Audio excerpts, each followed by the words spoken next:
ang reaksyon at opinyon ng ibang mga OFWs kaugnay sa panukalang batas na OFW pensyon na pinangako ni Senator Erwin Tulfo na isusulong sa Senado. Pakinggan niyo mga kababayan ang video na ito kung bakit hindi pabor ang ibang mga OFW sa OFW pensyon.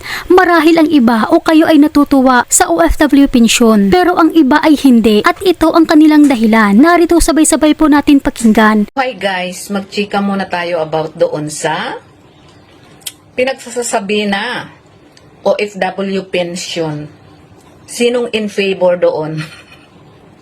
Yung sinasabi ni Erwin Tulfo, di ba? Mayroon silang ipapasang panukalang batas na magkaroon daw ng OFW pension. Ang ganda naman sana, di ba? Ang ganda naman ng kanilang panukala. Pero 50-50. Ang 50% is huhulugan nating OFW and then yung 50% is galing daw sa government. Ang tanong, saan kukunin ang pundo ng government? Yun ang pagkakaintindi ko yun ang sabi kasi, 50% galing sa gobyerno. So saan kukunin yung ipupundo sa gobyerno? Galing pa rin naman siguro sa atin. Diba? Active OWA member naman tayo, may contribution tayo every time na tayo ay magre-renew, di ba? So, and then 50% kailangan din nating hulugan. Ano yun?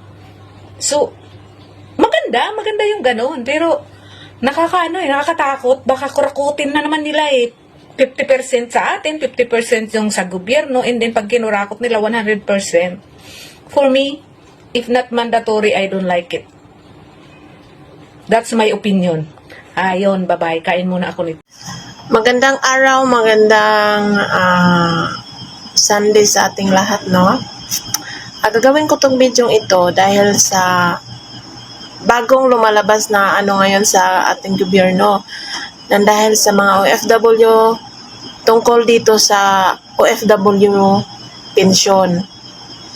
Kung yung pension na yan, kunyari sa akin, isa akong OFW. Pagkatapos ang edad ko ay 37. Kung magbibigay ako buwan-buwan sa gobyerno ng 500, bago ka makapensyon, kailangan mo magbigay ng buwan-buwan. Kumbaga sabi nila contribution daw Ang sabi doon, kailangan mo contribute. Pagkatapos yung government din mag-contribute din sa'yo. So ang mangyayari dyan, ikaw muna ang pipirahan nila bago ka magkapera sa kanila. Tingnan mo nga, bago ka magka-pensyon, kailangan mong magbigay buwan-buwan ng 500. Paano kung napapagod ka na mag-abroad, hindi ka makakatanggap ng pensyon? Ganito kasi yun mga kababayan, pag naaprubahan ang panukalang batas na OFW pensyon, mag-uumpisa na kayong maghuhulog ng monthly contribution. Bukod ito sa $25 na binabayad nyo sa OWA. Para lang din itong SSS kung hindi ka naghuhulog ng monthly contribution o kung hindi mo na kumpleto ang 10 years na paghuhulog sa SSS ay wala kang makukuhang pensyon. Ganito rin ang OFW Pension Act. Kung maipasa ang batas na ito ngayon taon, dapat ka nang maghulog ng monthly contribution hanggang sa matapos mo ang 15 years. Kaya requirement sa OFW Pension Act na 15 years ang isang OFW sa abroad para makumpletong mahulugan ang contribution para makatanggap kayo ng pensyon pagtungtong yun ng 60 years old. Para sa akin, hindi ako sasali dyan kasi para lang din tayong ginigisa tayo sa sarili nating mantika, ayun. Kaya hindi ako magpapautos sa gobyerno. Ang laki na nga ng tulong natin mga OFW Tapos kukontribute pa tayo ng pera natin para dagdagan nila kunyari. Wag na, mag-ipon na lang tayo mga OFW. Wag kayong magpatunto dito. Laki na nga ng ambag natin mga OFW Ilang taon tayo dito. Buwan-buwan nagpapadala tayo. Bilyon-bilyon nga Tapos ngayon, lulukuhin nila mga OFW, hihingian ng contribute. Nako, huwag nyo kaming lukuhin mga OFW.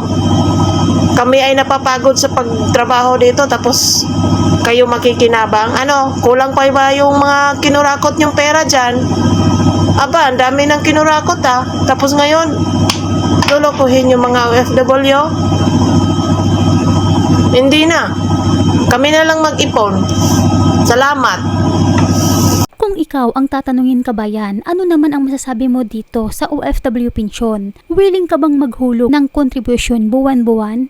At willing ka bang mananatili sa abroad ng 15 years? Kung halimbawa 10 years ka na ngayon, willing ka pa bang mag-extend ng 15 years? Kailangan nyo kasing kumplituhing hulugan ang 15 years contribution para makakuha kayo ng 5,000 pesos monthly pagtungtong nyo ng 60 years old. You are actually pushing to institutionalize a pension system for OFWs, right?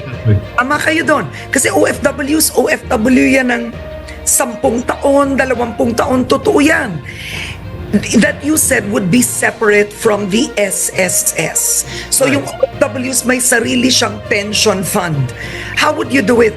Because pag ganon, there has to be a system involved na yung OFW maghuhulog buwan-buwan.